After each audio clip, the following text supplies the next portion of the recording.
بسم اللہ الرحمن الرحیم. السلام علیکم ورحمۃ اللہ وبرکاتہ. Myself Abdul Haq, Diniya teacher, ZB Zakaria English High School. Welcome all of you in Diniyat online classes. My dear students, today I will continue our lesson number 20, Salatul Jummah. In previous lectures, I am explaining the method of Jummah prayer. Today I will continue the method of Jummah prayer.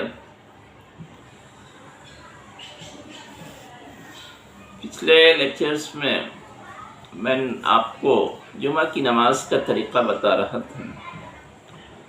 میں نے یہ بتایا تھا کہ جمعہ میں 2 اذانیں ہوتی ہیں اور اذان کے بعد خطبہ ہوتا ہے. 2 خطبے ہوتے ہیں. پہلے خطبے میں امام اللہ کے رسول صلی اللہ علیہ وسلم پر درود و سلام بھیجتا ہے اللہ کی حمد و ثنا کے بعد،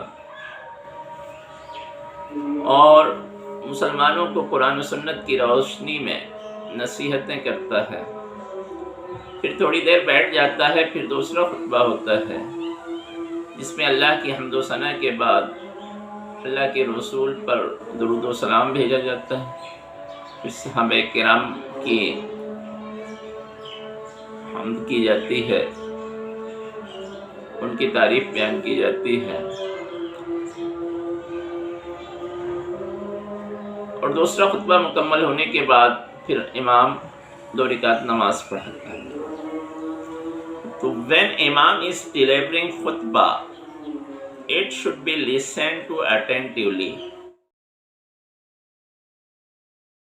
No one should engage in any conversation. کہا گیا کہ جب امام خطبہ دے رہا ہو تو ہمیں چاہیے کہ ہم پوری توجہ کے ساتھ خطبہ کو سنیں خاموشی سے، اور کسی طرح کے گفتگو میں ہم انگیج نہ ہوں.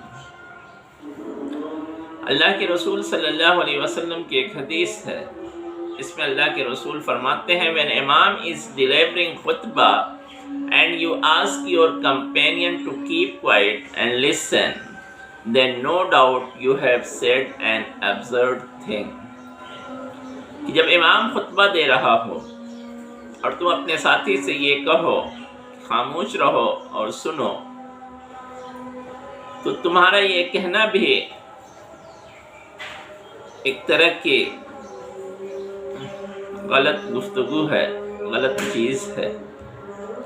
یعنی اتنی خاموشی ہونی چاہیے جب خطبہ ہو رہا ہو امام کا، اتنی توجہ سے سننا چاہیے کہ کسی طرح کی کوئی بھی گفتگو میں ہمیں شامل نہیں ہونا چاہیے، ورنہ یہ ایک لایانی بات ہوگی. اور کہا گیا خطبہ should be short. جمعہ کا جو خطبہ ہو وہ شارٹ ہونا چاہیے، کیونکہ اللہ کے رسول صلی اللہ علیہ وسلم کی ایک حدیث ہے کہ prolonging salah prayer and shortening one's khutbah is a sign of one's maturity. So prolong salah and shorten khutbah. اللہ کے رسول صلی اللہ علیہ وسلم نے فرمایا کہ تم نماز کو لمبے کرو اور خطبے کو شارٹ کرو، یہ تمہارے میچورٹی کی نشانی ہے. اس لیے تمہیں چاہیے کہ تم نماز کو لمبی پڑھاؤ اور خطبے کو شارٹ کرو. After completing first and second khutbah, Imam, like other jahri prayer, leads 2 rakat for Jummah. پہلا اور دوسرا خطبہ مکمل ہونے کے بعد امام دوسری جہری نمازوں کی طرح سے 2 رکعت نماز جمعہ کی پڑھائے گا. نماز کیسی ہوگی؟ جہری ہوگی، جس میں تیز آواز میں قرأت کی جاتی ہے. اور کتنے رکعت پڑھی جائے گی؟ 2 رکعت. تو 2 رکعت جمعہ کی نماز جہری امام پڑھائے گا خطبہ مکمل ہونے کے بعد. اب نماز کے بعد ہم 2 یا 4 رکعت سنت ادا کرتے ہیں. اللہ کے رسول صلی اللہ علیہ وسلم کی یہ سنت تھی، یہ طریقہ تھا کہ جب اللہ کے رسول صلی اللہ علیہ وسلم مسجد میں اگر سنت ادا کرتے تو 4 رکعت پڑھتے، اور اگر اپنے گھر پہنچ کر سنت ادا کرتے تو 2 رکعت پڑھتے تھے۔ تو ہمیں بھی یہی طریقہ اپنانا چاہیے۔ اس کے بعد ایک آخری بات جو جمعہ کے سلسلے میں خاص ہے، important aspect of Jummah. Number 1, we should send benedictions upon Prophet sallallahu alaihi wasallam as much we can. Prophet sallallahu alaihi wasallam said, "Among the most excellent of your days is Friday, so invoke more blessing on me that day, for your blessing are presented to me." ہمیں چاہیے کہ جمعہ کے دن ہم زیادہ سے زیادہ اللہ کے رسول صلی اللہ علیہ وسلم پر درود و سلام بھیجیں، جتنا بھی ہم ان پر درود بھیج سکتے ہیں، کیونکہ اللہ کے رسول صلی اللہ علیہ وسلم نے فرمایا کہ تمام دنوں میں جو سب سے بہترین دن ہے وہ جمعہ کا دن ہے، تو اس دن تم مجھ پر زیادہ سے زیادہ درود بھیجو، کیونکہ تمہارا درود میرے سامنے پیش کیا جاتا ہے۔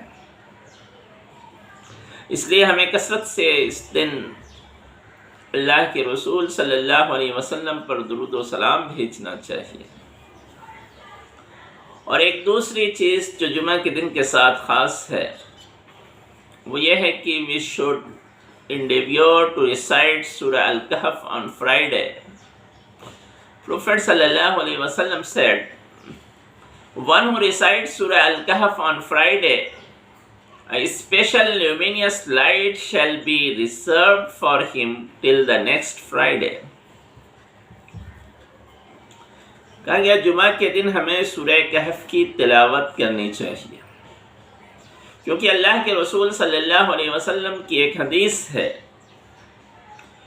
کہ جو جمعہ کے دن سورہ الکہف کی تلاوت کرتا ہے تو اس کے لیے خاص چمکدار نور اللہ کی طرف سے متعین کر دیا جاتا ہے، جو اگلے جمعہ تک اس کے ساتھ رہتا ہے۔ یعنی یہ خاص اللہ کا انعام ہوتا ہے، خاص نور اور روشنی اس کے سامنے اللہ کی طرف سے متعین کر دی جاتی ہے، جو اگلے جمعہ تک اس کے ساتھ رہتی ہے۔ تو اس لیے ہمیں بھی سورہ الکہف کی تلاوت جمعہ کے دن ضرور کرنی چاہیے، تاکہ اللہ کے اس نور سے ہم بھی فائدہ اٹھا سکیں۔ یہ جمعہ کے دن کے ساتھ کچھ خاص چیزیں ہیں، خاص طور سے اللہ کے رسول پر کثرت کے ساتھ درود بھیجنا اور سورہ کہف کی تلاوت کرنا، یہ 2 کام ہمیں ضرور کرنے چاہیے، جس کا ذکر یہاں آپ کے سبق میں کیا گیا۔ تو یہ وہ جمعہ کے دن کی اہمیت اور فضیلت تھی، اور جمعہ کی نماز کا پورا طریقہ جو آپ کے سامنے بیان کیا گیا، مجھے امید ہے کہ آپ کو وہ ساری باتیں سمجھ میں آ گئی ہوں گی۔ اگر اس سلسلے میں کوئی ڈاؤٹ ہو تو آپ مجھ سے مل کر یا واٹس ایپ کے ذریعے پوچھ سکتے ہیں۔ اللہ تعالیٰ اس دن کی اہمیت اور فضیلت سے ہمیں فیض یاب کرے، آمین۔ Thank you very much.